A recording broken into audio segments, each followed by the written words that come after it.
فرمایا یہ دنیا کے اندر اس کے ساتھ یہ معاملہ ہوگا، وَلَنَجْزِيَنَّهُمْ أَجْرَهُمْ بِأَحْسَنِ مَا كَانُوا يَعْمَلُونَ، کہ ہم ضرور بالضرور اس کو آخرت میں بدلہ دیں گے، بدلہ بھی بہترین ہوگا۔ جس کو اللہ بہترین فرماتے ہیں اس سے بہترین کوئی ہو سکتا ہے؟ میرا اللہ فرما دے کہ میں بہترین بدلہ دوں گا۔ ایک دنیا میں میرا دوست کہتا ہے میں بہترین بدلہ دوں گا، مجھے اس پر اعتماد ہے۔ دنیا کا کوئی بااثر آدمی، صاحب عہدہ، صاحب منصب آدمی کسی بات کے متعلق کہہ دے تو مجھے یقین ہو جاتا ہے کہ ٹھیک ہے یہ میرا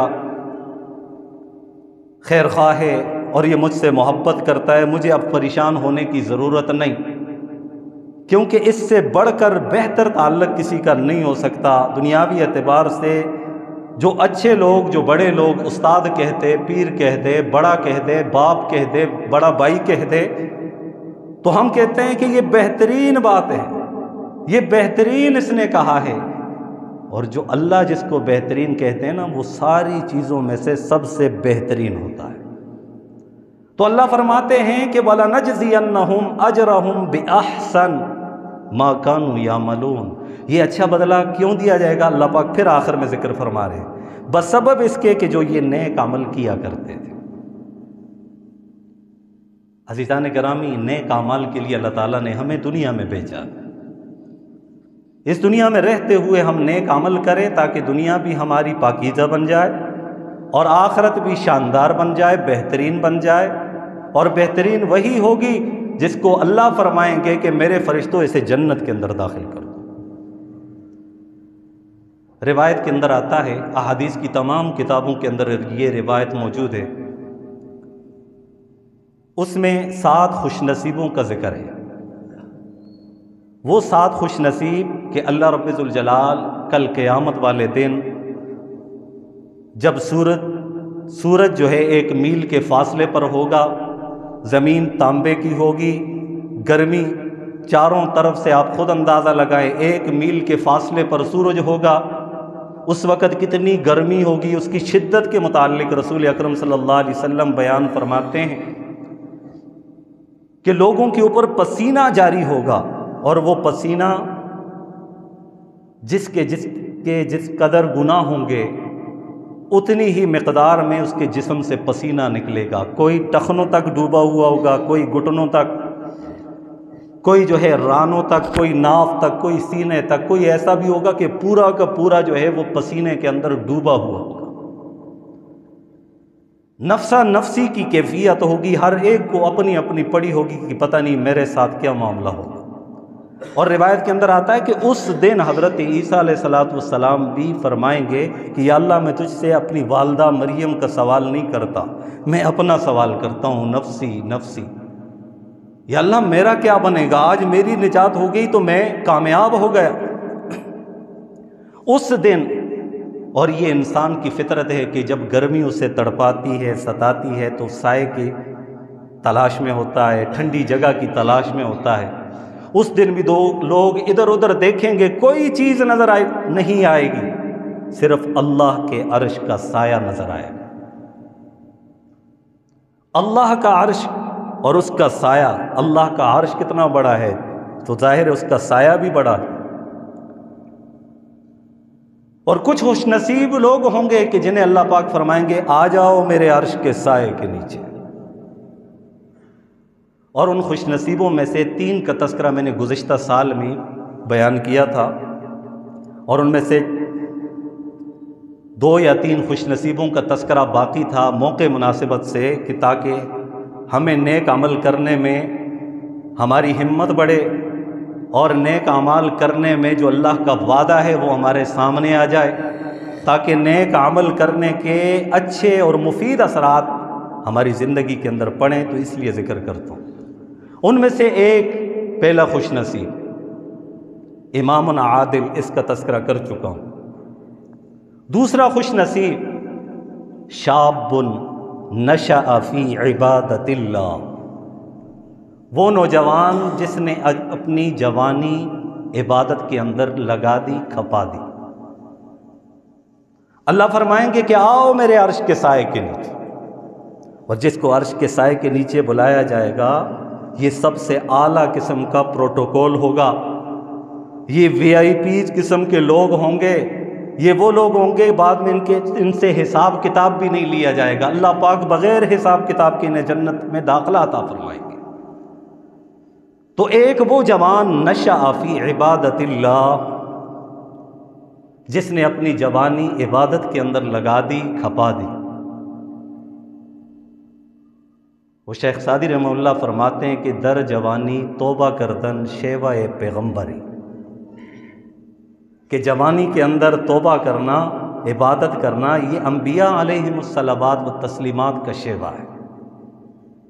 اور جو جوانی کی عبادت ہوتی ہے اللہ تعالیٰ اس کو قبولیت بھی بہت زیادہ عطا فرماتے ہیں، کیونکہ جوانی کا یہ تقاضا ہے کہ انسان گناہوں کی طرف آمادہ ہو، انسان گناہوں کے دلدل کے اندر جائے اور گناہ کرنے کی طاقت بھی ہو، اس کے باوجود وہ کہتا ہے نہیں، یہ جوانی مجھے اللہ نے عطا کی ہے، میرے رب کا حکم ہے، میں اسے پورا کروں گا۔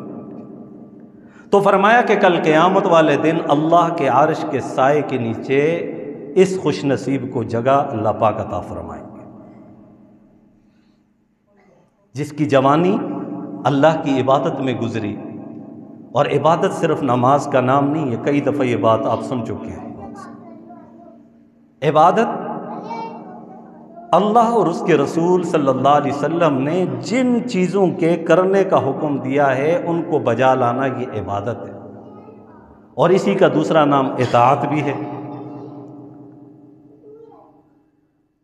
تو اب جو عبادت جوان کرے گا، کیا مطلب؟ وقت پر نماز بھی پڑھے، پاکیزہ رہے، اس کا ظاہری بھی اسلام کے مطابق ہو، اس کا باطن بھی اسلام کے مطابق، اس کے اخلاق بھی اسلامی ہوں، اس کا کردار بھی اسلامی ہو، جسے دیکھ کر اللہ یاد آ جائے، جسے دیکھ کر مسلمان سے محبت ہونے لگ جائے، اس کا ظاہر بھی وہ ہوتا ہے اور باطن بھی وہی ہوتا ہے، اللہ کی عبادت سے مزین ہوتا ہے۔ پھر کوئی جھوٹ بولے، کہتا ہے نہیں، جھوٹ بولنا بہت بڑا گناہ ہے، نہ کریں۔ کئی ایسے ہمارے جوان ساتھی ہیں جن کی عادت ہے کہ دین کے کاموں میں وہ دوسروں کو بڑی محبت کے ساتھ جو ہے نا ان کی رہنمائی کرتے ہیں۔ مثلاً کوئی کی چیز دے دی، اس نے الٹے ہاتھ سے پکڑ لی تو وہ فوراً کہہ دیتے ہیں، ہمارے بھائی بیٹھے ہوئے ایسی عادات ان کے اندر ہیں کہ وہ کہہ دیتے ہیں نہیں بھائی دائیں ہاتھ سے۔ تو اس طرح کوئی جھوٹ بولتا ہے، فوراً کہتا ہے جھوٹ نہ بولو بھائی، جھوٹ تمام خطاؤں کی جڑ ہے، اور جھوٹ کی ایسی نحوست، ایسی بدبو ہے کہ رحمت کے فرشتے اس انسان سے سب سے پہلے دور ہو جاتے ہیں جب انسان جھوٹ بولتا ہے۔ تو جب تذکرہ ہوتا ہے جھوٹ کا تو یہ کہتا ہے جھوٹ نہ بولو، جب تذکرہ ہوتا ہے ظلم کا تو یہ کہتا ہے ظلم نہ کرو بھائی، جب تذکرہ ہوتا ہے بے حیائی کا، فحاشی کا، یہ کہتا ہے میرے رب کے حکم کی خلاف ورزی ہے اس میں، ایسا نہ کرو۔ تو اس کا اس طرح کرنا، اتنی دیر تک اس کا زندہ رہنا، یہ عبادت کے اندر شامل ہے۔ تو فرمایا کہ شاب نشأ فی عبادت اللہ، وہ جوان جس کی جوانی اللہ کی عبادت میں گزری ہو، اللہ رب ذوالجلال اسے عرش کا سایہ نصیب فرمائیں گے۔ اور دوسرا، تیسرے کا تذکرہ ہے وَالرَّجُلَانِ تَحَابَّا لِلَّهِ، وہ دو آدمی جن کی محبت صرف اللہ کی رضا کے لیے ہو، اسی پر وہ جمع ہوتے ہیں اور اس پر وہ جدا ہوتے ہیں۔ ان کی محبت، ان کا ملنا، ان کا بیٹھنا، ان کا کہنا، ان کا بولنا، ان کی زیارت کرنا، سفر میں جانا، یہ صرف اور صرف اللہ کی رضا کے لیے ہو۔ کتنے لوگ ایسے ہیں معاشرے میں، آپ دیکھیے بہت کم لوگ ہیں لیکن ہیں ضرور، کہ جن سے پوچھیں بھائی آپ کہاں جا رہے ہو، وہ کہیں گے کہ میں فلاں اپنے استاد کی، فلاں عالم دین کی، فلاں نیک بندے کی، فلاں مبلغ کی زیارت کے لیے جاتا ہوں۔ تو کوئی پوچھے بھائی کیوں؟ تاکہ میرا اللہ مجھ سے راضی ہو جائے۔ تو یہ اللہ کے لیے کسی کے ساتھ محبت کرنی، اغراض کی محبت نہ ہو، دنیاوی لالچ نہ ہو، دنیاوی کوئی غرض نہ ہو کہ میں اس سے محبت کروں تو مجھے لالچ مل جائے، مجھے کوئی کچھ دے گا۔ اسے بھی دینے والا اللہ، تجھے بھی دینے والا اللہ۔ تیری امیدیں، تیرا ذہن، تیری سوچ، تیری فکر اللہ کی ذات کے اوپر یقین کے ساتھ ہونی چاہیے۔ دنیاوی اغراض مطلوب نہ ہو، میں ملتا ہوں اللہ کی محبت کی وجہ سے۔ روایت ایک ذہن میں آ گئی، ترمذی شریف کی روایت ہے، نبی کریم صلی اللہ علیہ وسلم نے ارشاد فرمایا کہ ایک شخص ایک علاقے سے دوسرے علاقے کی طرف سفر کر رہا تھا، اور بہت دور دراز کا سفر تھا۔ اب وہ سفر کر رہا ہے، راستے میں اللہ نے فرشتے کو بھیج دیا کہ جاؤ اس سے یہ سوال کرو، اور جب یہ سوالوں کے جواب دے دے تو اسے جنت کی خوشخبری سنا دو۔ جب یہ فرشتہ انسانی صورت میں اس کے سامنے پیش آیا اور کہنے لگا کہ کہاں جا رہے؟ اس نے کہا کہ فلاں اللہ کے نیک بندے کی زیارت کے لیے جا رہا۔ اس نے کہا کوئی کام ہے آپ کا؟ کہا نہیں، کوئی ایسا کام نہیں ہے، صرف زیارت کے لیے جا رہا ہوں۔ کوئی لین دین کا معاملہ ہے؟ کہا نہیں، ایسی بھی کوئی بات نہیں۔ قرابت داری کا رشتہ ہے، کوئی رشتہ دار ہے؟ کہا نہیں، ایسی بھی کوئی بات نہیں۔ تو پھر کیوں جا رہے ہو؟ تو کہنے لگے اللہ کی رضا کے لیے، اور کہا کہ خوشخبری سن لو، اللہ پاک نے فرمایا کہ میں نے اس بندے کی بخشش اور مغفرت کر دی ہے۔ جو اللہ کی رضا کی خاطر دوسرے کی زیارت کے لیے جاتا ہے، دوسرے سے ملنے کے لیے جاتا ہے، دوسرے سے پوچھنے کے لیے جاتا ہے۔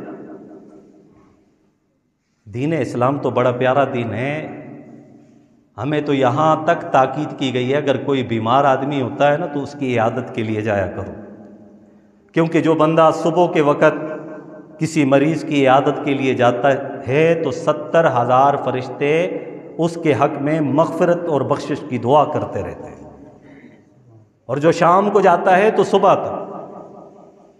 تو محبت اللہ کی رضا کے لیے ہونی چاہیے، اور محبت بھی ہم جنس ہونی چاہیے۔ رجلان کہا ہے، دو مردوں کا آپس میں دین کا تعلق، کیونکہ حدیث پاک کے اندر آتا ہے کہ المرء علی دین خلیلہ، کہ آدمی اپنے دوست کے دین پر ہوتا ہے۔ کسی کا اچھا یا بھلا ہونا تم جاننا چاہتے ہو تو فرمایا کہ اس کے دوستوں کو دیکھ لو، اس کی نشست و برخاست کن کے ساتھ ہے، اس کا تعلق کن لوگوں کے ساتھ ہے، کن لوگوں کے ساتھ اٹھتا بیٹھتا ہے۔ ان کے جو دوست اٹھنے بیٹھنے والے ہیں اگر وہ نیک ہیں تو سمجھ لو یہ بھی نیک ہے۔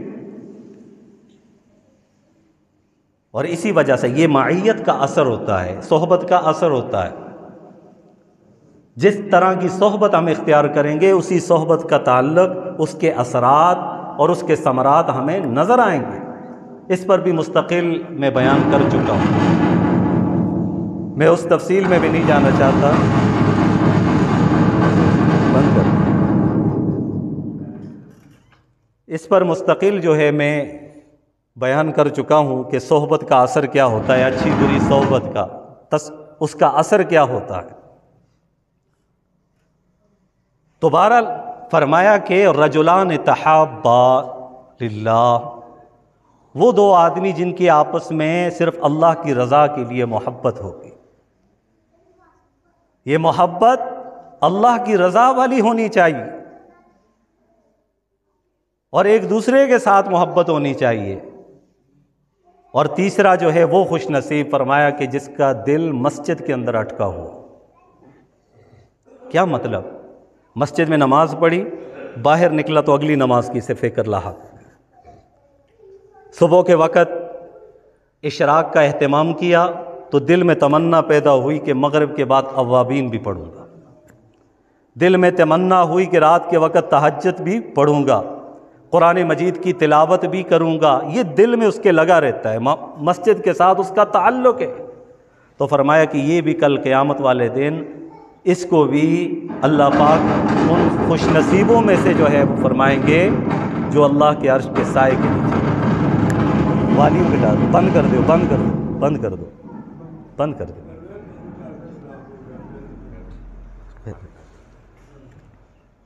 تو اللہ رب ذوالجلال ان کو بھی اپنے عرش کا سایہ نصیب فرمائیں گے کہ جس کا دل مسجد کے ساتھ لگا ہوا۔ صحابہ کرام رضوان اللہ تعالیٰ علیہم اجمعین مسجد کے اندر، یہ مسجد جو ہے یہ اللہ رب ذوالجلال نے ایمان بنانے کی بنیاد اس کو بنا رکھا ہے۔ اس میں ایمان بنتا ہے، اس میں بندے کا ایمان کا لیول بڑھتا ہے۔ اسی وجہ سے تو اللہ نے فرمایا کہ احب البلاد الی اللہ مساجدہا، کہ سب سے محبوب ترین جگہیں جو ہے اللہ کے نزدیک وہ مساجد ہیں۔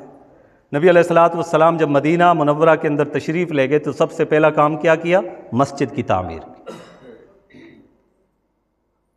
اسی مسجد کے اندر سارے فیصلے ہوتے تھے، اسی مسجد کے اندر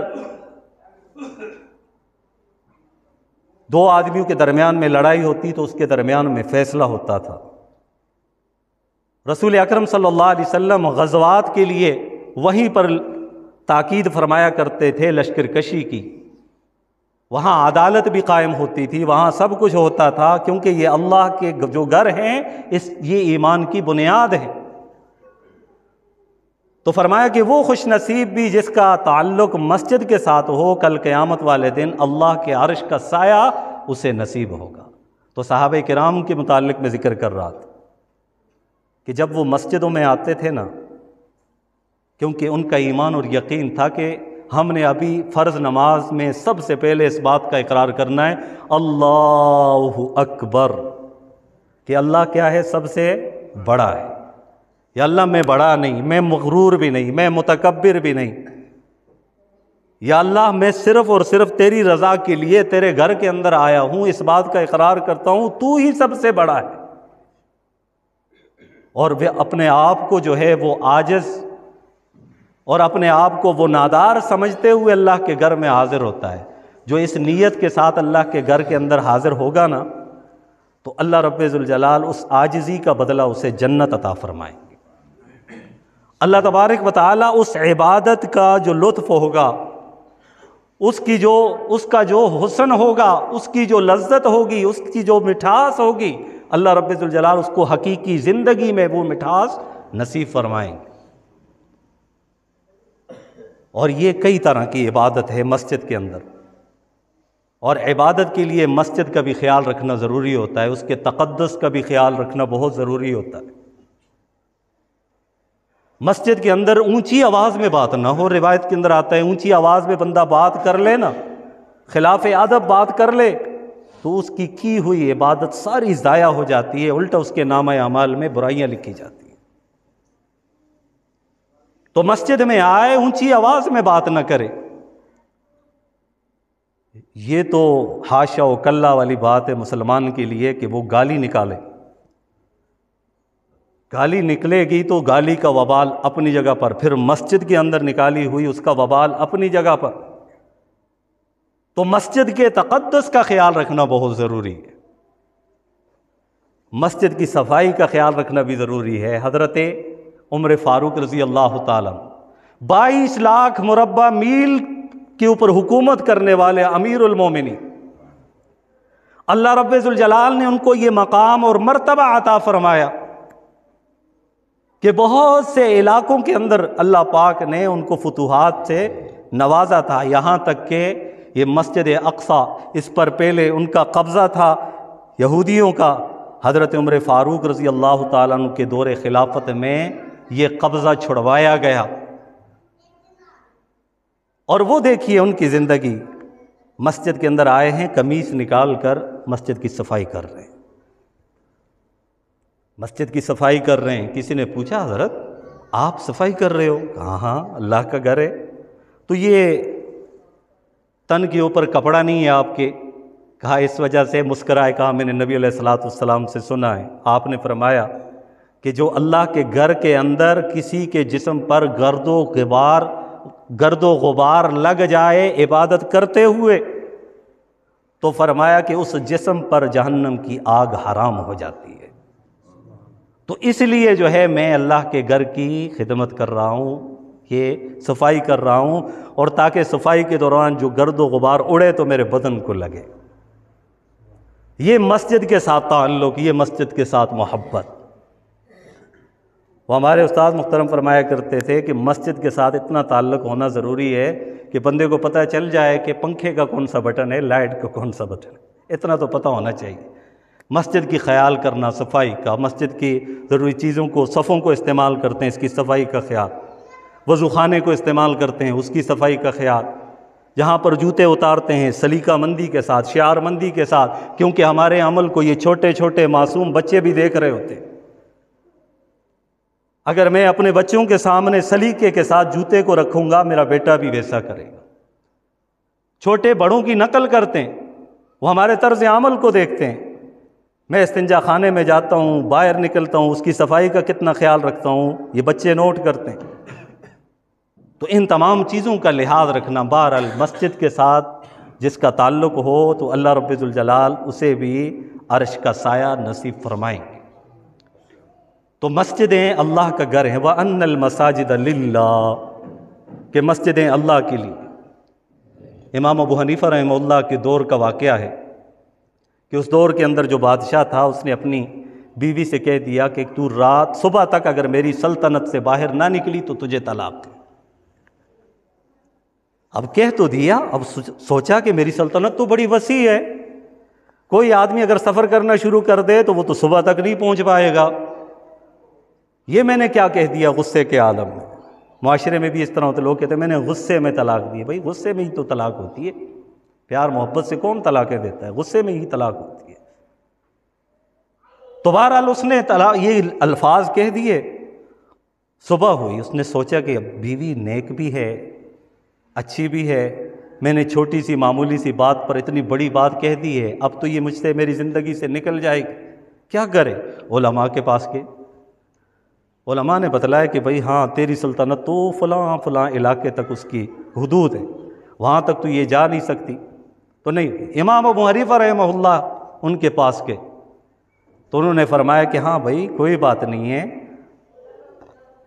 آپ کی سلطنت کے حدود کے اندر بھی رہیں گی لیکن طلاق بھی واقع نہیں ہوگی۔ وہ کون سی جگہ؟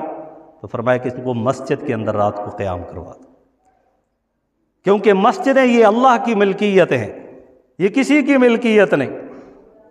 ہاں خوش نصیب ہوتے ہیں وہ لوگ جو اپنی ملکیت مسجد کے لیے وقف کر دیتے ہیں، ان کے لیے صدقہ جاریہ بن جاتا ہے قیامت تک۔ کوئی اپنے ہاتھ کی ایک اینٹ لگا دیتا ہے، کوئی ایک صف آ کر یہاں پہ بچھا دیتا ہے، کوئی ایک پنکھا لگوا دیتا ہے، کوئی پانی وضو کے لیے، پانی کے لیے جو ہے نا کوئی انتظام کرواتا ہے، دیگر کام کرواتا ہے۔ وہ جب تک وہ چیزیں قائم رہیں گی اس میں اللہ کی عبادت ہوتی رہے گی، اس کو ثواب ملتا رہے گا۔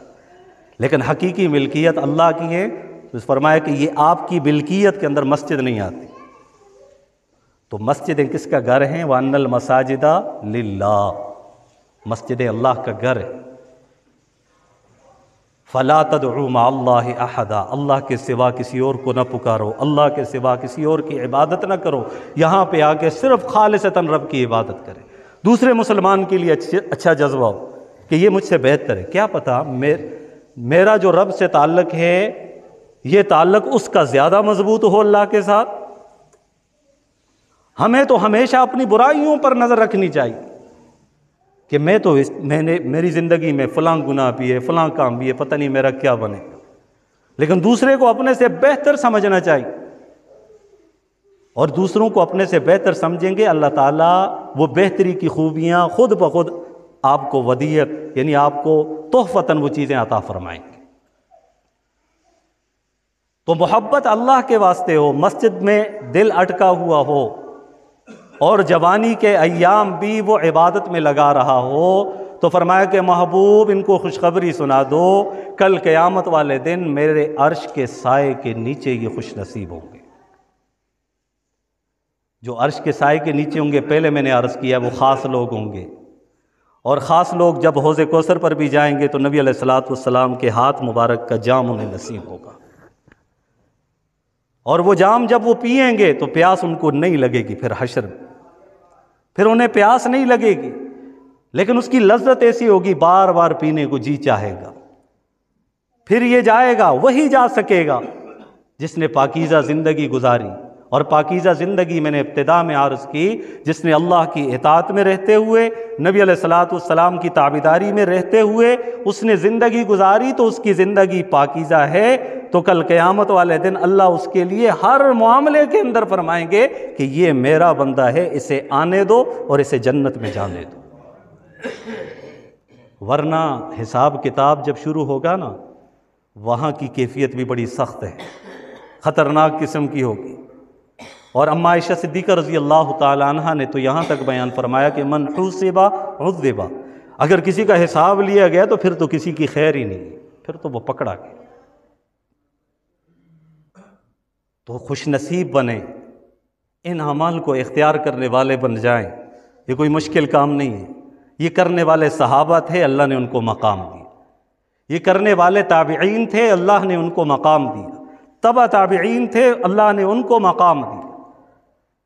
یہ ائمہ مجتہدین جو پہلے گزرے ہیں، جو اللہ کے نیک بندے، اولیاء اللہ، بزرگ جو گزرے ہیں، اللہ رب ذوالجلال نے ان کی زندگی پاکیزہ ایسی بنائی کہ آج بھی ہم اس کا تذکرہ کرتے ہیں تو ان کی پاکیزگی کا اظہار ہمارے دلوں تک پہنچتا ہے۔